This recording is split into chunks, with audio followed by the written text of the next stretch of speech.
Olá, seja bem-vindo ao mini curso de linguagem C.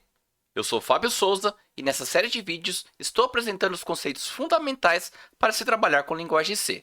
A linguagem C é muito importante para o profissional de sistemas embarcados. Nessa aula, vamos conhecer o laço de repetição FOR. Se você não assistiu às aulas anteriores, recomendo fortemente que estude o conteúdo para ter o melhor aproveitamento do curso. Aproveite e já faça sua inscrição aqui no canal para receber conteúdos sobre programação de sistemas embarcados e IoT. Se gostar desse vídeo, não esqueça de deixar o seu like, isso me ajuda muito. Então, bora lá conhecer o laço for? Isso aí, então já estou aqui no Online GDB, já tenho uma estrutura inicializada aqui de um programa em linguagem C para nós estudarmos aí sobre o for, tá? Então nós vamos ver que o for é bem interessante, tem algumas particularidades, né, nessa estrutura de laço em relação ao while que nós estudamos na aula passada, mas ele vem aqui com algumas vantagens, né, para você fazer laços iterativos com contagens, né? Então, quando você já tem ali o número de iterações que você vai fazer, né, se você vai repetir em uma, dois em dois, né, você tem algo assim, né, que você já tem previamente estabelecido essa forma de iteração, né, de repetição, ele ajuda bastante, tá? Então, só para a gente começar, vamos aqui entender qual que é a estrutura do for, tá? Então, eu vou digitar aqui a estrutura do for. Então, ele começa aqui com for, abre parênteses, e aqui dentro nós temos três, né, seções, tá? Então, nós vamos ter aqui, vou digitar o que cada seção é por enquanto, tá? Então, nós temos aqui a inicialização, tá? Onde nós vamos inicializar a variável de controle, tá? Nós temos aqui a condição a ser avaliada. Então, aqui dentro nós vamos avaliar cada iteração se essa condição está verdadeira, tá? Então, sempre que ela for verdadeira, ele vai repetir o laço. A partir do momento que ela for considerada falsa, ele vai interromper o laço, tá? E nós temos também a condição de incremento ou decremento, né? Vou colocar aqui incremento, tá? Onde serão os passos que nós vamos dar nessa iteração. Beleza? E aqui dentro nós temos o laço aqui em si, então o corpo do laço. Então abre e fecha chaves, tá? Importante você observar que aqui dentro é ponto e vírgula separação, tá? Então vamos fazer um exemplo aqui. Eu vou criar uma variável aqui em cima, int i. Eu vou inicializar ela com um valor, tá? 25, por exemplo, tá? E aqui dentro nós temos a inicialização da variável de controle. Então, o i que nós criamos ali, ela vai ser a variável que nós vamos usar para o controle deste laço. Então, vamos inicializar aqui o i com 0, tá?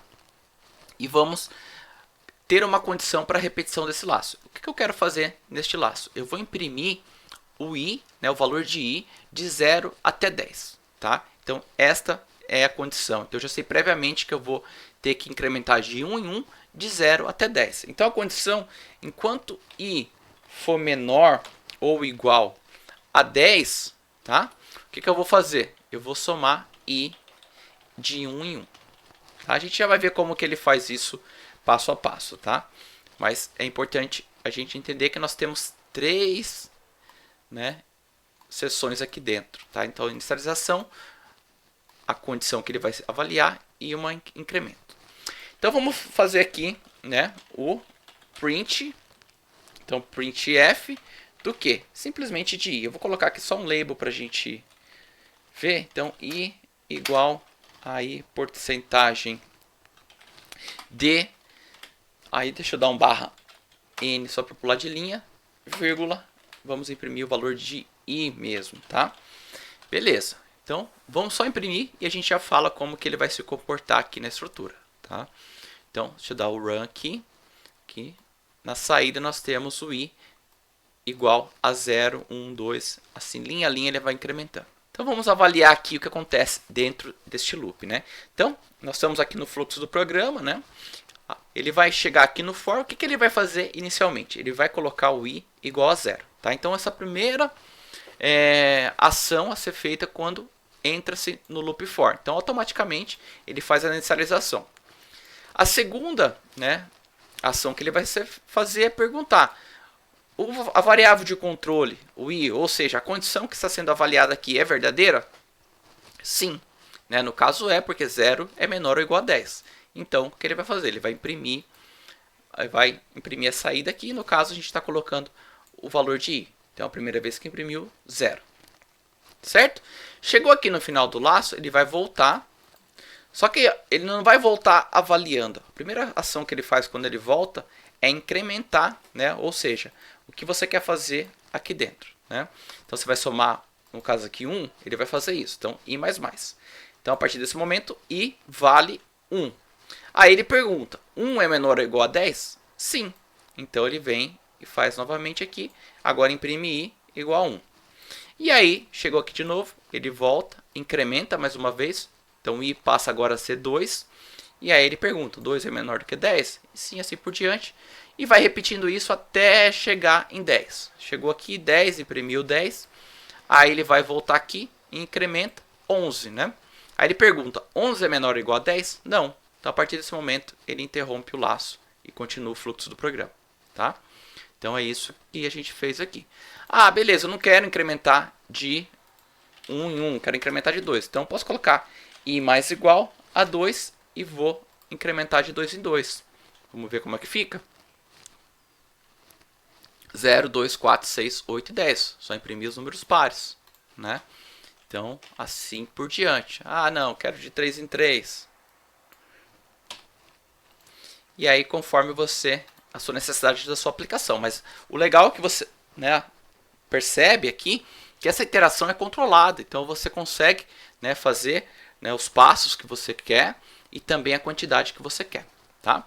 Vamos fazer uma aplicação bem interessante, né, para a gente fazer aqui. Vamos colocar, incrementar de 1 em 1. A gente vai de 0 até 10 também. Só que agora nós vamos fazer uma, né, impressão de uma tabuada, tá? Então, olha que legal. Se eu colocar aqui, vamos formatar essa saída aqui, igual, aí o resultado aqui, porcentagem D também. O que a gente vai imprimir primeiro? A tabuada, né? Então, vamos criar aqui em cima uma variável int tabuada, tá? Vamos colocar a tabuada do 5, por exemplo. Então, inicialmente, vamos imprimir aqui tabuada. Depois é o i, né, que vai variar. Então, vai, por exemplo, 5 vezes 0, 5 vezes 1, 5 vezes 2. Então, quem está variando aqui é o i. E a saída vai ser igual a tabuada vezes, deixa eu colocar, vezes o i. Tá? Então, assim nós conseguimos fazer uma tabuada. Então, perceba que essa inicialização do i aqui não faz sentido, né? Eu só coloquei o 25 só para a gente ver que realmente ele inicializava. Então, ele não ia testar primeiro, né? Então, aqui a gente pode até só declarar a variável. Vamos rodar. Temos aqui a tabuada do 5. Olha que bacana. Fica muito fácil de você fazer iteração. Vamos colocar aqui, por exemplo, a tabuada do 9. Olha lá. Então fica bem bacana. Só para a gente, né, ver aqui, garantir, né, essa explicação que eu dei do loop, vamos dar uma olhada aqui em forma de depuração. Deu um breakpoint aqui na linha 13. Então a gente vai começar aqui o GDB. Então ele inicializou. O i, ele já começou com 0, tá? Mas é porque ele já tinha passado, tal, mas ele pode ser que uma situação ele tenha sujeira. Então ainda não entrou no for, mas a primeira ação que ele vai fazer aqui é garantir o 0, tá? Tabuada é uma constante, né? A gente não vai mudar durante o programa, principalmente nesse programa, tá? Então vai ser sempre 9. Mas vamos olhar agora o comportamento de i dentro do for. Então, o primeiro passo que a gente vai dar, ele vai inicializar o i, então ficou em 0 e avaliou. Então, 0 é menor ou igual a 10? É. Então, ele vem para essa linha, a gente vai dar um step, ele vai imprimir aqui 9 vezes 0 igual a 0. E aí ele volta novamente, só que aqui agora, o que ele vai fazer? Antes dele avaliar, ele vai incrementar, tá? Então, a gente vai dar um incremento, incrementou, e ele também testou. Aqui no caso ele incrementou e depois testou, então por isso que ele já veio para essa linha. Então 1 é menor do que 10, menor ou igual a 10? Sim. Então ele vai para essa função de print. Aí a gente imprime 9 vezes 1 e assim por diante. 2 para 3. Deixa eu dar aqui uns passos aqui para a gente chegar na condição falsa. Então já estamos aqui no 9. Chegamos em 10. Então, agora ele vai imprimir 9 vezes 10, 90. E aí ele vai para o próximo passo, né? E mais igual a 1, então i mais igual a 1 vai ser 11. 11 é menor do que? Menor ou igual a 10? Não, então ele interrompe. Já veio aqui para a linha 16 e continua o fluxo do programa, tá? Então é isso que aconteceu. No caso aqui deu esse erro porque a gente não tem nada lá, tá? Mas é bem interessante, então o for ele te ajuda bastante nesses loops, como a gente pôde ver, tá? Então deixa o incentivo aqui para você fazer, né, essas estruturas de repetição controladas. Então, no caso aqui eu dei o exemplo da tabuada, mas você pode fazer outras operações matemáticas, né, principalmente operações de soma, somatória, entre outras, sempre que a gente precisa fazer loops, né, é bem interessante. E dá para fazer muita aplicação usando for, né? Então a gente pode inicializar aqui o valor, né, de 0, mas eu poderia fazer ao contrário também. Então vamos colocar aqui só para a gente ver uma tabuada que fosse ao contrário. Ó. Então eu vou subtrair aqui. Vai começar em 10. Então enquanto i for maior ou igual a 0, a gente vai imprimir a tabuada, tá? Então ele vai começar e vai imprimir de 9 vezes 10 até 9 vezes 0, tá? Então é muito bacana, dá para você explorar bastante o for. É uma das estruturas de repetições mais utilizadas, né? Tem particularidades aí, a gente vê as diferenças em relação ao while que nós estudamos na aula passada, mas cada um pode ser aplicado de formas diferentes, aí, então é mais uma ferramenta para você usar nos seus algoritmos, tá joia?